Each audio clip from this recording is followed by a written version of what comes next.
Is it a stream that flows through the universe, carrying everything with it? Is there a direction to time? Would you exist if there was no time? Quick! What time is it? What did you think of when I said that? Some people think about a clock with moving hands. Others, a digital watch with changing numbers. But clocks are nothing more than ways to represent time. There's more to time than what's on the face of your watch. When you visualize time, does your mind recall a sequence of events from your life or from history? Or do you conjure memories of the sounds and the smells, the feel of different times? I'm Warren James. Welcome to the Sci-Fi Trader, the place where you can get the things you want. Products unavailable anywhere else. Products you've been asking for, and they're just a phone call away. This is the place where you can explore ideas from the edge and meet fascinating people. People like Mike Barr, one of the hottest writers on the comic book scene today, who will be here to tell us about the phenomenal success of Malibu Comics issue #1 of Star Trek, Deep Space Nine. And you'll be able to get special signed editions right here. Do you remember the first Predator film? You won't believe what we're going to show you from that movie. It's really something. Now, Predator was set in the present time, but much of science fiction is set in the future. What's the future look like to you? Do you see rocket-propelled airmen wearing helmets that look like hood ornaments? Well, this is one from the movie Rocketeer. Or do you see cyborgs gunning down humans? Recognize this? It's the endo head of Arnold Schwarzenegger from The Terminator, after a very rough day. Or does the future look very much like the present? This is the license plate from the time-traveling DeLorean in Back to the Future. Our first guest sees time unlike anybody I've ever met. Craig Youth has created a most unusual clock. It isn't just a clock, though. It's a kinetic sculpture that tells time.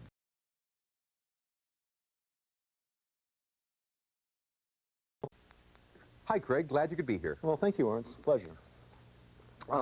This is a most amazing timepiece. How did you come to create it? Well, I just got tired of viewing time as an analog hand on a clock or a static monochrome display on a digital clock. And it just seemed like there must be something more exciting and interesting. So I came up with the idea of a kinetic sculpture that would display the passing of time through color and shape. So in addition to giving the movement that you normally see in a kinetic sculpture, this actually does something. It tells time. That's right. It's completely functional. Now, when you created this, I gather a lot of people have had strange thoughts about it. It's been a roller coaster. A good example is a gentleman that came into the office to purchase the clock, very conservative. We offered to show him how it worked. He said that he was only interested in the random mode. And we said, that's interesting, why is that? And he was convinced that the seed for the idea was planted in my mind by extraterrestrials and that the clock was serving a higher purpose here on Earth. Does it? Well, no one knows for sure where ideas come from, Warren. Well, great, but I've seen your clock, but why don't you explain to people how they can tell time with it? Sure, it's very simple. To set the time, you just press the center button. Hours are displayed across the main lights here in the center. Green has a value of 1, red is 5. 1 o'clock, 2 o'clock, 3, 4, 5. Minutes the same way. 5:01, 2, 3, 4, 5, 6, 7, 8, 9, and yellow is 10. To initiate the clock, just press the top button. Binary seconds start ticking. That's all there is to it. Very nice. This is a really interesting approach to telling time. You know, our producer took this clock home the other day, and his kids had a lot of fun with it. You know, I think what it was his kids knew the secret of telling time with it, and their friends didn't. Yes. Yeah, and I think our audience is going to have fun with it for probably the same reason. Now, here's Darla to tell you how you can get this clock. The alien clock is the ultimate conversation piece. Plug it in, and for you, it's an attractive and entertaining timepiece. But for anyone who doesn't know the secret, well, that's where the fun begins. They'll rack their brains trying to figure out how to tell what time it is until you let them in on the simple secret. So call us at the and we'll send you your own alien clock with the easy-to-follow instructions for only $79.95 plus shipping and handling. You know, this is one of the only clocks in the world that tells time by using light and color. And with the simple push of a button, you get the alien time sequence, sort of a mini light show. By the way, the alien clock has such a striking and unusual appearance that it's also been used in the movie Demolition Man, starring Sylvester Stallone. So call us at the Trader, and we'll get your alien clock on its way to you ASAP. Only $79.95 for this attractive and unusual clock that gives you a refreshing new way of telling time. Now, does time just go forward, or could it actually go backwards? Warren has a story that makes me wonder. A couple of years ago, I was working in the Advanced Projects Group of McDonnell Douglas, designing trajectories for a mission to the moon. You know, the path that a spacecraft follows through space and time. We had a problem with our software, however. And in order to calculate the trajectories, we had to use a mathematical trick. The trajectories were calculated with time going backwards rather than forward. The equations didn't care. It didn't affect the physics. But this mathematical dodge allowed us to solve a complex computational problem and find a way to get our spacecraft from the moon to the Earth. In other cases, who knows? Maybe time really can run backwards. Now, here's Josh Miller, our resident comic book aficionado, to tell you about what's coming up next.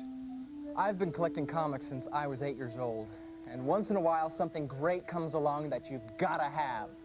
Coming up next is one of those comics, the enhanced limited edition of Star Trek Deep Space Nine, issue number 1 from Malibu Comics. It's an instant classic, and we've made it even more special. The author, Mike Barr, Warren's next guest, one of my favorite writers, is going to sign every copy ordered. Whether you're into comics, or your kids are into them, or your grandchildren even, this is a must-have. You know, I've been drawing comic book characters since I've been a collector, and many times I think my drawings are better than the actual comics, but I can never top the artwork in this series. We'll be right back with Warren, Mike, and this great comic.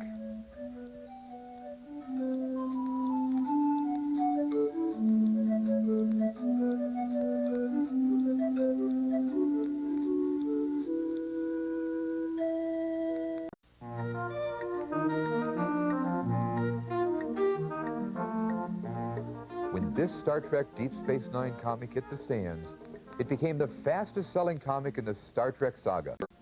We have 2 special editions of that comic for you, and we're sure that these are going to become really great collectibles. The man responsible for writing this bestseller, Mike Barr, is joining us today.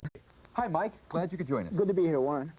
Mike, it's a very good story, nice comic. Why was it so successful?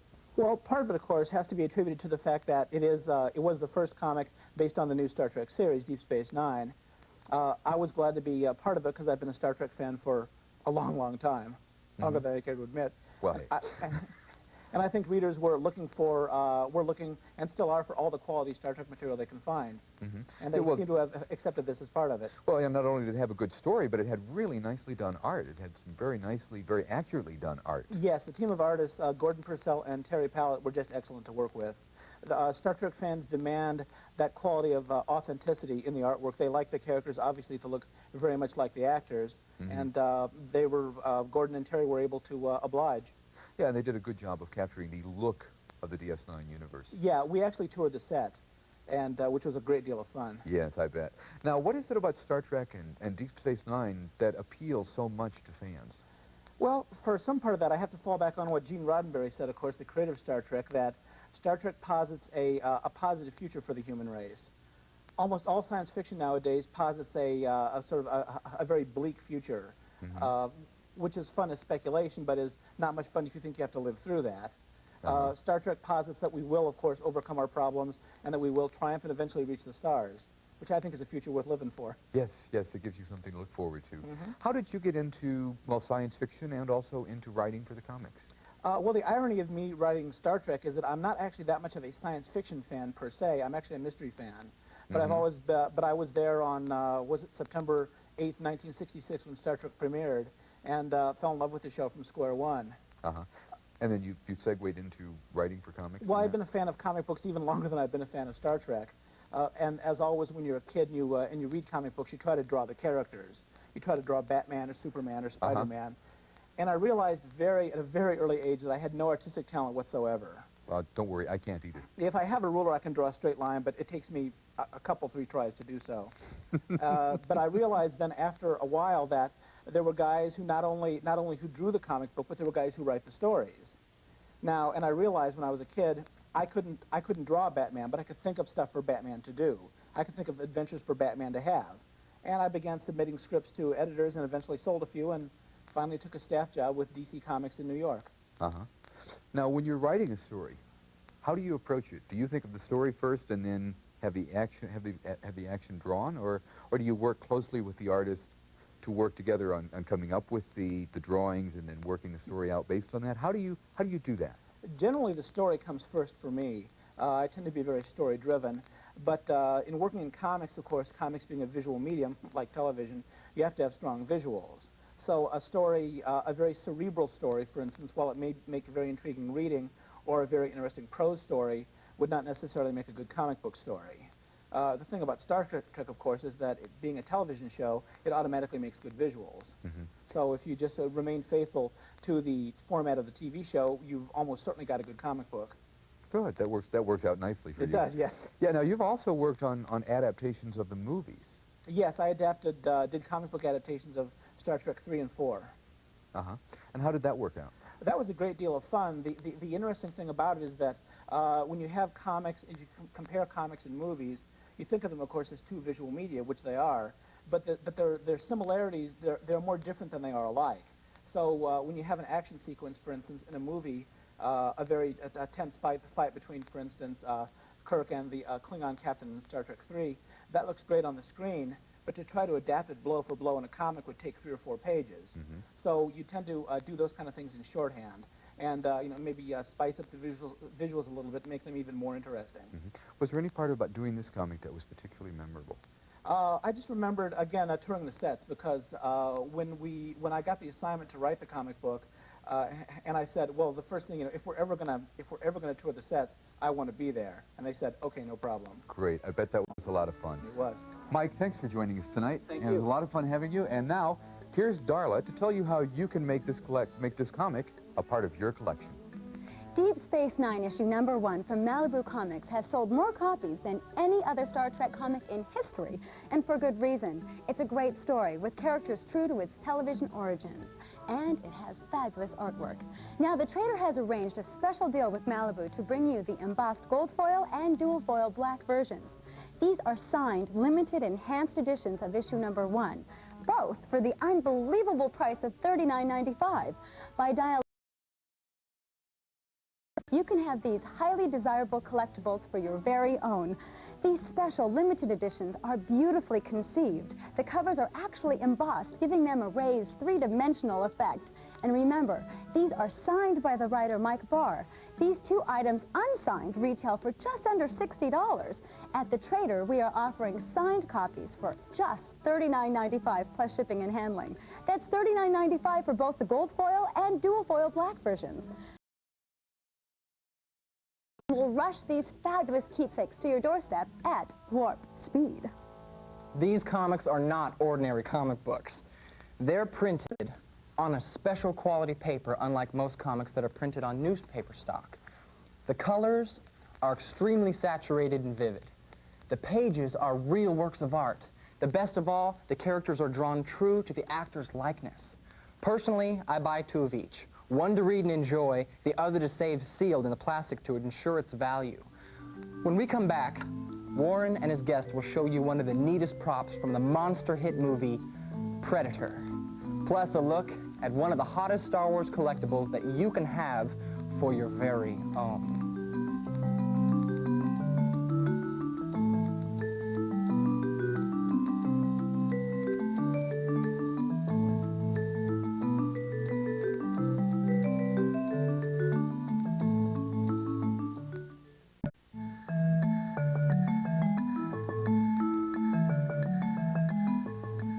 I was completely enthralled the first time that I saw Predator. And now, whenever I see it another time, it excites me and thrills me all over again. The idea of a hunter who hunts humans is one of the most exciting themes in drama, and Predator lived up to that promise. This made it one of my favorite science fiction films. Many of the wonderful props from films and television shows that decorate our set come from the personal collection of the man seated beside me, Jim Latta. Welcome to the show, Jim. Pleasure to be here. Now, what wonderful things from Predator have you brought us? Well, this is a rare prop wardrobe piece from the first Predator film, which the late actor Kevin Peter Hall wore on his wrist. Now, Kevin Peter Hall went on to play Harry in The Hendersons after Predator. And exactly what did this piece do? Well, this is the Predator's nerve control system, which actually activates the weapons system and the camouflage capability for the Predators. If you look at any Predator film, including the second film, you'll see that they always wore one of these on their wrists, and that throughout the entire action sequence, they're activating it and utilizing it. Now, this must be a fairly scarce prop. It's very scarce, especially due to the fact that Predator was shot in a jungle locale. So you're facing humidity and heat, sunlight, and there was extensive stunt work and also pyrotechnics in the film. But the most remarkable aspect about this piece is the fact that after 7 years it still continues to function. And if you do us the honors, I'd like you to actually activate the piece. Now, if you press this first button here, that's the targeting system. Okay. Press the next button, that's the camouflage and energy control system. And the next button is the digital counter. And you'll notice that the alien numerals. And now there was a second piece. That's kind of an alien clock. Now, can we drop the lights so that we can see this? You'll remember better? You'll remember in the second Predator film, there was a second one of these that was beneath this one that had 4 counters on it, and that was a detonation device. Well, I'm glad you didn't bring that part along. Well, thanks, Jim. You know, I always look forward to the stuff that you bring us because you've got great toys. Thanks. Fun to be able to share. Thanks for bringing them, and maybe you'll forget to take them home with you. No, not a chance. Oh, well. Well, now here's Josh to tell everybody about a piece of movie memorabilia that you can have for your very own. Who can forget Harrison Ford's daring deeds in Star Wars as Han Solo when he piloted one of the most colorful space vehicles ever created for the screen, the Millennium Falcon. The Millennium Falcon is not just a piece of space hardware, it's the cosmic version of a hot rod. The first time I saw this film, I was blown away. When I was 6 years old, I got the Millennium Falcon toy for Christmas. It was this big, but it didn't have nearly as much detail as the pewter version of the Millennium Falcon. This figurine even has independently moving gun turrets and signal receiver. Rawcliffe, the company that makes the Millennium Falcon, is able to make such a perfect replica because they hand polish each figure, ensuring the finest detail possible. If you're a Star Wars fan like me, or know anyone who is, owning this Millennium Falcon is a great thrill. Here's Darla to tell you how to get your very own Millennium Falcon. This is a $115 retail item that the trader is offering at a very reasonable price of only $99.95. Plus, at absolutely no cost to you, we are including this handsome pewter action figure of Harrison Ford as Han Solo that retails for $15. That's the Millennium Falcon and the Han Solo action figure, worth a total of $130, yours for only $99.95. Call to order one of the most dynamic and memorable spaceships to ever grace the screen. This detailed pewter model is a limited edition. It stands proudly on a rich wooden base with raised letters. I'm telling you, this spaceship has character. We're talking guts, brawn, impressive detail, a little cocky and very cantankerous. All the memories evoked from the movie captured in this gorgeous pewter collectible. And this isn't the cheap, dull, chalky pewter you often see on the market. The Millennium Falcon has a warm sheen found only in the highest quality pewter made with the purest alloys. $99.95 plus shipping and handling will fly the Millennium Falcon along with Han Solo into your home and into your heart. $130 value for only $99.95. And the best part is, it's only a phone call away. Don't go away. The Sci-Fi Trader will be right back.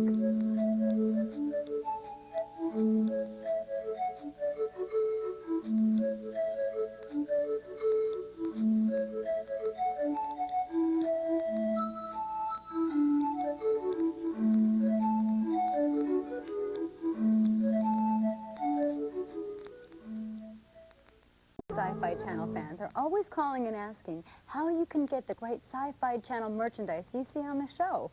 Like the t-shirt Josh is wearing, or the hats that we both have on. They're 100% cotton and feel as good as they look. Be proud and show everyone that you're a loyal Sci-Fi Channel viewer, and call us.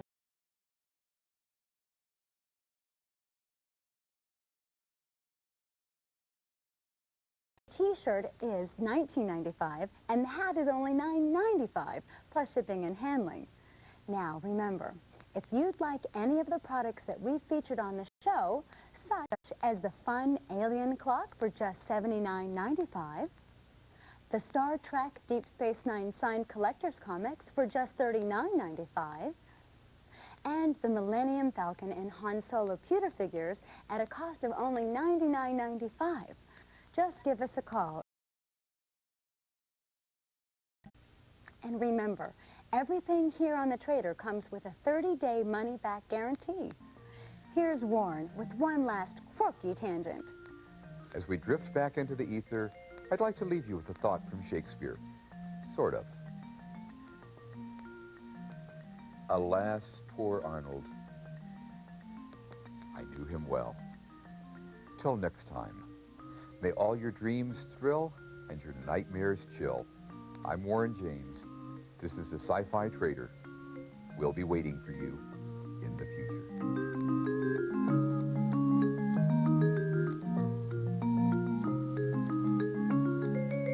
A new look at the moon, the past and future of Apollo, a tour of Cocoa Beach, and more on Inside Space tonight at 10 p.m. Eastern.